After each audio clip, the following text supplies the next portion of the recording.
Eja i kim bash sot në qytetin e bukur të Pompeit, i cili është një nga vendet më të famshme arkeologjike në botë dhe ruajtje të jashtëzakonshme të gjithë kësaj bukurie. Këtu kam bërë dhe tabelën me çmimet që ishte për të futur brenda.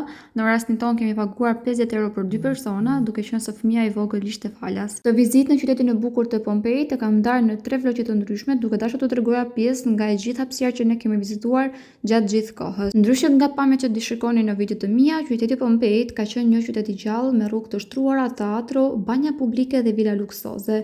Tamam, tani është fjala një qytet i ngrirur pas në kohë, se nuk ka ndryshuar asgjë përveç këtyre rrënojave të cilat janë mirëmbajtur, dhe bravo i qoftë shtetit italian për këtë monument të bukur kulturor që i ka ofruar jo vetëm Italisë, por të gjithë botës dhe turistëve nga mbar bota. Kjo është dhe breshtaria më e famshme e cila bën të verën më të mirë të kohës. Ndërkohë do kemi mundësinë të flasim edhe në vlogjet e tjera, por duhet t'ju shpjegoj faktin se gjithçka merr kthesë në vitin 79. Kështu që ndiqeni këtë video, bëj follow, like dhe të mos mungoj asgjë për të parë gjë më drithëruese që mund të shihni ndonjëherë në historinë e njerëzimit realisht.